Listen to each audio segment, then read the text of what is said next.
அத்தனைக்கும் ஆசைப்படு. சந்தோஷமில்லாமல் இருப்பது போன்ற மாபெரும் குற்றம் உலகில் வேறில்லை. பாரத தேசம் ஒரு புண்ணிய பூமின்னு தான் சொல்றோம் இல்லையா? அதாவது சொல்லிக்கிறோம். நம் முன்னோர்கள் சொல்லியிருக்கிறார்கள், நாமளும் சொல்றோம். ராமர் அயோத்தியில் பிறந்தார், கிருஷ்ணர் மதுரால, புத்தர் பிறந்தார் அப்படின்றோம். ஏன் இந்த காலகட்டத்தில் எந்த கடவுளும் நம்ம கண் முன்னாடி அவதரிக்கல? இப்போ நாம் பார்க்குறது எல்லாமே ஒரு ஏற்கனவே வார்க்கப்பட்ட ஒரு உருவம்.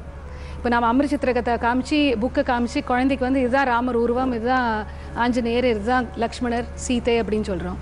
பட் இன்னைக்கு ஒரு கடவுள் இருந்தாருன்னு நம்ம கண் முன்னாடி இந்த நாத்திகத்துக்கு ஒரு முடிவு காண முடியும் இல்லையா? நாம் எதனால் மதிக்கணும்னா மினிமம் 2000 வருஷம் ஆகணுமா?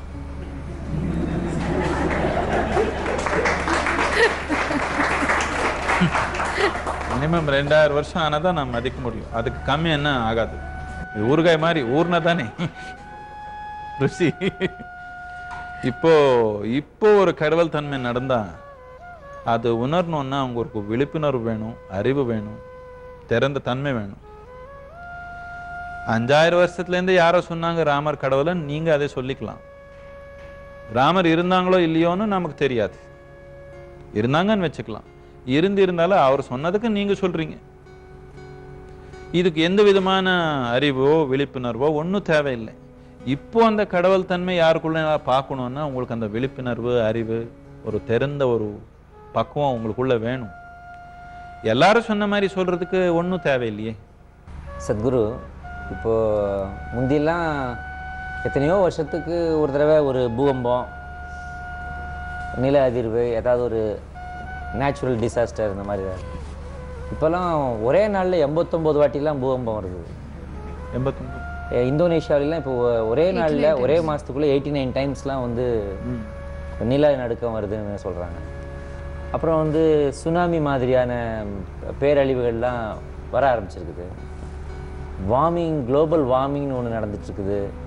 அப்புறம் இன்னும் ஒரு 200 இயர்ஸ்க்கு அப்புறம் ஸ்காட்லாண்ட், லண்டன்லாம் will be submerged into sea இப்படின்னு நிறைய சயின்டிஸ்ட் சொல்ல ஆரம்பிச்சிருக்காங்க. இப்போல்லாம் உலகம்ன்ற சினிமாவுக்கு கிளைமாக்ஸ் வந்துருச்சா? வெறும் 100 வருஷத்துக்கு முன்னாடி நம்ம ஜனத்துறை என்ன தெரியுமா? இதுல கால்வாசி just 1.5 billion, not less than a quarter, 20%. ஒரு 100 வருஷத்துக்கு முன்னாடி 100 வருஷத்துல 3 மடங்கு 4 மடங்கு போயிருக்கிறோம் அதிகமா. இப்போ சும்மா இப்படி நடந்தாலும் சாகுறாங்க 10,000 பேர். முதல்ல புழு பூச்சி தான் சத்து இருக்கும், நாம புழு பூச்சி மாதிரி போறோம். என்னத்துக்குன்னா அந்த அளவுக்கு இருக்கிறோம், அந்த அளவுக்கு கூட்டம் இருக்குது. என்ன ஒரு சின்ன விஷயம் நடந்தாலும் மக்கள் அப்படியே சாகுறாங்க. இது இயற்கையினால இல்லை, நம்ம முட்டாளத்தனத்தினால தான் இது நடந்திருக்கு. அதே நேரத்தில் இப்போ கிளைமேட் சேஞ்ச்ன்றது கட்டாயமா நடந்திருக்கு, அதை பத்தி சந்தேகமே இல்லை. இது நம்ம யந்திரங்கள்னால, இந்த கார்பன் ஃபியூவல்ஸ் ரொம்ப அதிகமாக யூஸ் பண்றதுனால இது இப்படி நடந்திருக்குது. இது நமக்கு ஒரு உறுதி வந்துச்சுன்னா இப்போ உலகத்துல எல்லா இடத்துலையும் இதே பேச்சு நடக்குது. இது சரிப்படுத்தணும்னா நாம் ஒரு 25-30 வருஷத்துல, ஒரு 50 வருஷத்துல கட்டாயமா சரிப்படுத்தலாம்.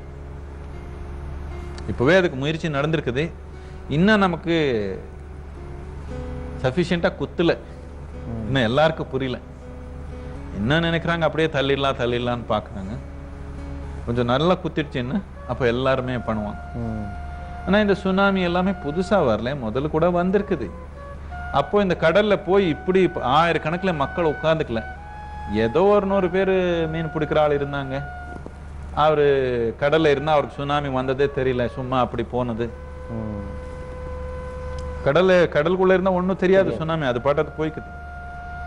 அது ஒன்றும் பெரிய விஷயமா இல்லை. இப்போ நாம் எல்லாம் போய் ஊரெல்லாம் போய் கடல் பக்கத்துல கட்டிருக்கிறதுனால நமக்கு அடிப்படது ஒன்றும் புதுசுன்னு இல்லை.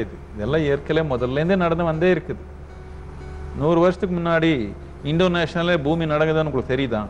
நீங்க பாட்டு நீங்க வீட்டில் இருப்பீங்க. இப்போ பூமி நடங்குதான்னு எல்லாம் நமக்கு சொல்றாங்க. அப்ப எல்லாம் யாரும் சொன்னது இல்லை. நம்பர் ஆஃப் பீப்புள் டைங், மக்களுடைய சாகர அளவு ரொம்ப அதிகமாயிடுச்சு. என்னத்துக்குன்னா பாப்புலேஷன் ரொம்ப ஜாஸ்தியாயிடுச்சு.